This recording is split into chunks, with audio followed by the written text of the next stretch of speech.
Hello everyone, कैसे हो आप सब। एक बार पुनः स्वागत है आप सभी का हमारे अपने YouTube channel Shiv coaching classes पर। आज की इस वीडियो में यहाँ पे हम देखेंगे वेरी मोस्ट इंपॉर्टेंट क्वेश्चन जो कि आपके त्रैमासिक एग्जाम के लिए यानी कि क्वार्टरली एग्जाम के लिए इंपॉर्टेंट क्वेश्चन है। वो हम आपको आज की इस वीडियो में यहाँ पे पूरे के पूरे क्वेश्चन कवर कराने वाले हैं।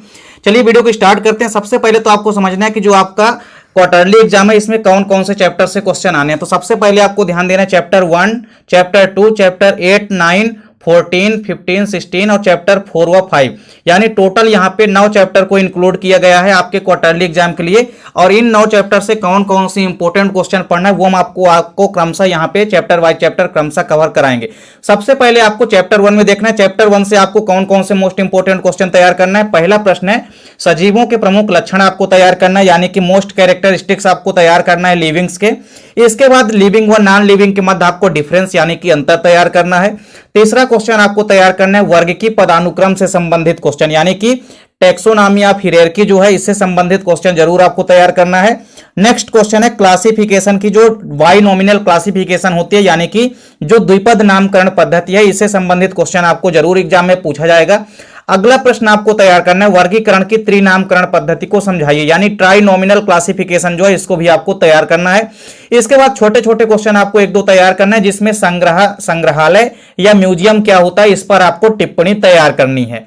इसके बाद देखिए चैप्टर 2 आपको देखना है। चैप्टर 2 से कौन कौन से मोस्ट क्वेश्चन आने वाले हैं। पहला क्वेश्चन आपको तैयार करना है 5 जगत वर्गीकरण को समझाते हुए इसके गुण व दोष लिखिए यानी 5 किंगडम क्लासिफिकेशन को आपको समझाना है। R.H. विटेकर का वर्गीकरण तैयार करना है। अगला प्रश्न है कवकों के सामान्य लक्षण लिखना है यानी जनरल कैरेक्टरिस्टिक्स ऑफ फंगाई। इसके बाद अगला प्रश्न है एक जीवाणु कोशिका का नामांकित चित्र बनाना यानी कि जीवाणु की कोशिका का आपको चित्र बनाना है। अगला प्रश्न है कवकों व शैवालों के मध्य अंतर तैयार करना है यानी फंगाई और एल्गे के मध्य आपको डिफरेंस लिखना है। अगला प्रश्न है माइकोप्लाज्मा के ऊपर, तो माइकोप्लाज्मा की आपको कैरेक्टरिस्टिक्स यानी कि विशेषताएं तैयार करना है। साथ ही साथ माइकोप्लाज्मा का डायग्राम आपको तैयार करना है। अगला प्रश्न है काफी इंपोर्टेंट है ग्राम पॉजिटिव और ग्राम नेगेटिव जीवाणुओं में यानी कि बैक्टीरिया में आपको डिफरेंस या अंतर तैयार करना है। नेक्स्ट क्वेश्चन है प्राकृतिक व कृत्रिम वर्गीकरण को समझाइए। ये काफी इंपोर्टेंट क्वेश्चन है, इनको अच्छे से तैयार करना है। अगला प्रश्न है जीवाणु भोजी का नामांकित चित्र बनाइए, बैक्टीरियोफेज का एक डायग्राम बनाना है। अगला प्रश्न है डाइटम्स का आर्थिक महत्व लिखिए। फिर देखिए अगला प्रश्न है जीवाणु के सामान्य लक्षण आपको तैयार करने हैं। साथ ही साथ जीवाणुओं में प्रजनन की प्रक्रिया कैसी होती है इसको भी आपको तैयार करना है। इसके बाद चैप्टर 5 में देखिए पहला प्रश्न आपको तैयार करना है जड़ क्या है, जड़ के कार्य लिखना है, इसमें रूपांतरण भी आपको तैयार करना है। अगला प्रश्न है मूसला व अपस्थानिक जड़ में अंतर, मोस्ट इंपोर्टेंट क्वेश्चन है। मूसला व अपस्थानिक जड़ों में आपको अंतर तैयार करना है। अगला प्रश्न है पत्ती के ऊपर पत्ती की संरचना, पत्ती के प्रकार और पत्ती में पाए जाने वाले रूपांतरण आपको तैयार करना है। पत्ती से संबंधित एक और क्वेश्चन आपको तैयार करना है सरल व संयुक्त पत्ती में अंतर यानी कि सिंपल लीफ और कंपाउंड लीफ के मध्य आपको डिफरेंस तैयार करना है। अगला प्रश्न है पर्ण विन्यास किसे कहते हैं, इसके टाइप्स को समझाना है यानी कि इसके प्रकारों को समझाना है। तो फिलोटैक्सी या पर्ण विन्यास क्या होती है इसको आपको तैयार करना है। अगला प्रश्न है शिरा विन्यास के ऊपर, काफी इंपोर्टेंट क्वेश्चन है। समांतर शिरा विन्यास और जालिकाबद्ध शिरा विन्यास क्या होते हैं, इनमें अंतर आपको तैयार करना है। अगला प्रश्न है एक प्रारूपिक पुष्प की संरचना आपको तैयार करनी है, एक नॉर्मल से पुष्प की संरचना आपको तैयार करनी है। अगला प्रश्न है बीजांड की संरचना आपको बनानी है, बीजांड की संरचना का नामांकित चित्र बनाना है। अगला प्रश्न है पुष्पों में पाई जाने वाली जो त्रिज्या सममिति होती है यानी पुष्पों में आपको सममिति को समझाना है। अगला प्रश्न काफी इंपोर्टेंट है ससीमाक्षी और असीमाक्षी पुष्प क्रम में आपको डिफरेंस यानी कि अंतर तैयार करना है। चैप्टर 6 से देखिए आपको कितने क्वेश्चन तैयार करना है। सबसे पहले आपको तैयार करना है संवहन पूल यानी संवहन मंडल क्या होते हैं, इनके प्रकारों को तैयार करना है। अगला प्रश्न है जाइलम व फ्लोएम क्या होते हैं, इनके फंक्शन यानी कार्य को तैयार करना है। कम से कम इनके 2-3 कार्य फिर भी आपसे तैयार होने चाहिए। अगला प्रश्न है विभाज्योतक ऊतक किसे कहते हैं, इनके प्रकारों को समझाइए। साथ ही साथ स्थायी ऊतक व उनके प्रकार ये भी कभी कभी एग्जाम में पूछ लिए जाते हैं। अगला प्रश्न है द्वितीयक वृद्धि क्या होती है, सेकेंडरी ग्रोथ क्या होती है, तने एवं जड़ों में द्वितीयक वृद्धि को समझाना है यानी कि एक्सप्लेन करना है। अगला प्रश्न है एक बीजपत्री व द्विबीजपत्री तने की आंतरिक संरचना में आपको डिफरेंस बताना है। सेम उसी प्रकार आपको यहाँ पे एक बीजपत्री व द्विबीजपत्री पत्ती की आंतरिक संरचना में अंतर आपको तैयार करना है। और सेम यही प्रक्रिया जड़ में भी आपको तैयार करना है। तथा जड़, तना एवं पत्ती की आंतरिक संरचना का नामांकित डायग्राम जरूर आपको तैयार करना है क्योंकि किसी न किसी का नामांकित डायग्राम आंतरिक संरचना का जरूर आपसे एग्जाम में पूछा जाएगा। अगला प्रश्न है वार्षिक वलय अथवा टाइलोसिस क्या होती है, टाइलोसिस को समझाना है। टाइलोसिस अलग टॉपिक है और वार्षिक वलय अलग टॉपिक है, इनको आपको तैयार करना है। अगला प्रश्न है एक बीजपत्री व द्विबीजपत्री जड़ की आंतरिक संरचना में अंतर लिखना है। साथ ही साथ अगला प्रश्न है कि कोलेनकाइमा और पेरेनकाइमा के आपको दो दो कार्य तैयार करना है। काफी इंपॉर्टेंट क्वेश्चन है, अक्सर एग्जाम में पूछे जाते हैं। इसके बाद कोशिका वाले चैप्टर से आपको तैयार करना है। सबसे पहला इंपॉर्टेंट क्वेश्चन आपको तैयार करना है प्रोकैरियोटिक व यूकैरियोटिक सेल में डिफरेंस, यानी कि difference between prokaryotic and eukaryotic cell. दूसरा क्वेश्चन आपको तैयार करना है पादप कोशिका का नामांकित चित्र बनाइए। सेम उसी प्रकार आपको जंतु कोशिका का भी नामांकित चित्र तैयार कर लेना है, क्योंकि कोई ना कोई डायग्राम आपसे जरूर एग्जाम में पूछा जाएगा, चाहे प्लांट सेल का पूछे चाहे आपसे एनिमल सेल का पूछे। अगला प्रश्न है कि पादप कोशिका और जंतु कोशिका में अंतर, यानी कि difference between plant and animal cell. इसके बाद आपको तैयार करना है, एक क्वेश्चन आता है अक्सर आपके एग्जाम में, माइटोकॉन्ड्रिया जो होता है इसको हम कोशिका का ऊर्जा ग्रह यानी कि पावर हाउस कहते हैं, क्यों? इसका कारण आपको तैयार करना है। अगला प्रश्न है गुणसूत्र क्या होते हैं, इनकी संरचना तथा इनके प्रकारों को समझाइए, यानी टाइप्स ऑफ यहां पे क्रोमोसोम आपको एक्सप्लेन करना है। अगला प्रश्न है माइटोकॉन्ड्रिया तथा क्लोरोप्लास्ट की संरचना को सचित्र समझाना है। साथ ही साथ केंद्रक की संरचना एवं इसके कार्यों को भी तैयार करना है। अगला प्रश्न है प्लाज्मा झिल्ली जो होती है इसका द्रव मोजाइक मॉडल काफी इंपॉर्टेंट है, इसको आपको तैयार करना है। साथ ही साथ प्लाज्मा झिल्ली के कार्यों को भी आपको तैयार करना है। इसके अलावा आपको एक और क्वेश्चन तैयार कर लेना है इस चैप्टर से, एंडोप्लाज्मिक रेटिकुलम क्या होता है, इसकी आपको कार्यों को तैयार करना है। इसके बाद आप आ जाइए जैव अणु वाले चैप्टर में। जैव अणु वाले चैप्टर से आपको तैयार करना है डीएनए की द्विकुंडलित संरचना को आपको तैयार करना है। इसके अलावा difference between DNA and RNA, RNA व डीएनए के मध्य अंतर तैयार करना है।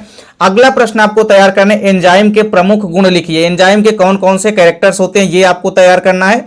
इसके बाद एक डिफरेंस पूछा जाता है इस चैप्टर से, उत्प्रेरक व एंजाइम के मध्य अंतर लिखिए। अगला प्रश्न काफी इंपॉर्टेंट है कि एंजाइम की जो परिकल्पना होती है इसकी ताला चाबी परिकल्पना यानी लॉक और की थ्योरी जो होती है इसको आपको तैयार करना है। तो एंजाइम की ताला चाबी परिकल्पना तैयार करनी है। अगला प्रश्न है प्रोटीन का तृतीयक संरचना को समझाइए, जो प्रोटीन की टर्सरी स्ट्रक्चर होती है उसको आपको तैयार करना है। अगला प्रश्न है एंजाइम की सक्रियता को प्रभावित करने वाले कौन कौन से फैक्टर या कारक होते हैं, इनको तैयार करना है। चैप्टर 14 से देखिए पहला क्वेश्चन आपको तैयार करना है रुधिर में CO2 का परिवहन किस प्रकार होता है, इसको आपको तो समझाना है। इसके बाद आपको तैयार करना है कीटों या आर्थ्रोपोडा में गैसीय आदान प्रदान की क्रिया कैसे होती है, इसको आपको बताना है। नेक्स्ट क्वेश्चन है मानव उत्सर्जन तंत्र का सचित्र वर्णन कीजिए, one of most important question है। इसके अलावा श्वसन व श्वासोच्छ्वास में अंतर यानी कि डिफरेंस तैयार करना है। निःश्वसन व निःश्वसन क्या होता है इसको समझाइए तथा इसके मध्य डिफरेंस भी आपको तैयार कर लेना है। अगला प्रश्न है श्वसन का नियमन कैसे होता है, श्वसन के नियमन को समझाना है। साथ ही साथ श्वसन से संबंधित जितने भी विकार यानी कि जितने भी रोग होते हैं इनको आपको तैयार करना है। अंत में आपको कृत्रिम श्वसन यानी कि इस चैप्टर से आपको कृत्रिम श्वसन भी तैयार करना है। आर्टिफिशियल रेस्पिरेशन क्या होती है, इससे क्वेश्चन भी कई बार एग्जाम में आपके पूछे जाते हैं। चैप्टर 15 में देखिए पहला क्वेश्चन आपको तैयार करना है रुधिर व लसिका में अंतर लिखना है, difference between blood and lymph. इसके बाद आपको खुला परिसंचरण तंत्र और बंद परिसंचरण तंत्र के मध्य अंतर तैयार करना है, वह इनको आपको एक्सप्लेन करने के लिए भी दिया जा सकता है। अगला इंपॉर्टेंट क्वेश्चन है मानव हृदय को सचित्र समझाइए। कभी कभी हृदय की केवल और केवल आंतरिक संरचना का नामांकित चित्र आपसे पूछा जाता है। अगला प्रश्न है कि मानव में डबल सर्कुलेटरी सिस्टम होता है, यानी कि मानव में दोहरा परिसंचरण तंत्र पाया जाता है, इसको आपको तैयार करना है। अगला प्रश्न है रक्त व लसिका के 4 कार्य आपको तैयार करना है। इसके बाद क्वेश्चन है ब्लड ग्रुप से यानी कि रक्त समूह क्या होते हैं, रक्त समूह को समझाते हुए इनके प्रकारों को भी आपको तैयार करना है। इसके बाद देखिए परिसंचरण तंत्र से संबंधित जितनी भी विकृतियां होती है यानी कि जितने रोग हैं इनको आपको तैयार करना है। नेक्स्ट क्वेश्चन है रक्तदाब यानी कि ब्लड प्रेशर क्या होता है या रक्तचाप क्या होता है, इसको आपको तैयार करना है। धमनी व सिरा के मध्य अंतर तैयार करना है, काफी इंपॉर्टेंट क्वेश्चन है। इसके अलावा आपको WBC, RBC व प्लेटलेट के कार्यों को भी तैयार करना है। चैप्टर 16 से देखिए आपको तैयार करना है अमीनोटेलिक, यूरियोटेलिक और यूरिकोटेलिक जंतु क्या होते हैं, इनको समझाना है। अगला प्रश्न तैयार करना है नेफ्रॉन की संरचना आपको तैयार करनी है। मानव उत्सर्जन तंत्र का आपको सचित्र वर्णन करना है। इसके अलावा वृक्क के आपको 5 कार्य लिखना है। इसके अलावा मूत्र निर्माण की प्रक्रिया विधि कई बार एग्जाम में पूछी गई, ये क्वेश्चन भी इंपॉर्टेंट है। नेक्स्ट क्वेश्चन आपको तैयार करना विभिन्न समूह के जंतुओं का व उनमें उत्सर्जी अंगों का नाम लिखना है। अगला प्रश्न है किडनी यानी कि वृक्क की संरचना का नामांकित डायग्राम आपको तैयार करना है। और इसके बाद आखिरी क्वेश्चन आपको तैयार करना है कि हीमोडायलिसिस क्या होती है, हीमोडायलिसिस की क्रिया विधि आपको तैयार करनी है। तो देखिए जितने भी इंपॉर्टेंट क्वेश्चन हैं इनको आप यदि तैयार कर लेते हैं तो आपको आपका जो त्रैमासिक एग्जाम है, क्वार्टरली एग्जाम है, आपका अच्छा जाएगा। और यदि आप इन सभी क्वेश्चनों का, इंपॉर्टेंट क्वेश्चनों का यदि आप आंसर या सॉल्यूशन पाना चाहते हैं तो आप पीडीएफ ले सकते हैं, जिसके लिए आप कांटेक्ट कर सकते हैं इस नंबर पे। आप इस नंबर पे कांटेक्ट कर सकते हैं 96 85 29 91 49। तो आप इस नंबर पे कांटेक्ट करके नोट्स ले सकते हैं, पीडीएफ नोट्स आप कांटेक्ट कर सकते हैं 96 85 29 91 49। इस नंबर पे आप कांटेक्ट करके पीडीएफ नोट्स ले सकते हैं, जिसके सभी के सभी सॉल्यूशन आपको वहां पे प्रोवाइड किए जाएंगे। उम्मीद करता हूं वीडियो पसंद आई होगी। वीडियो अच्छी लगे तो लाइक कमेंट जरूर कीजिए, साथ ही साथ दोस्तों के बीच ज्यादा से ज्यादा वीडियो को शेयर कीजिए। मिलते हैं नेक्स्ट वीडियो में, तब तक के लिए जय हिंद, वंदे मातरम।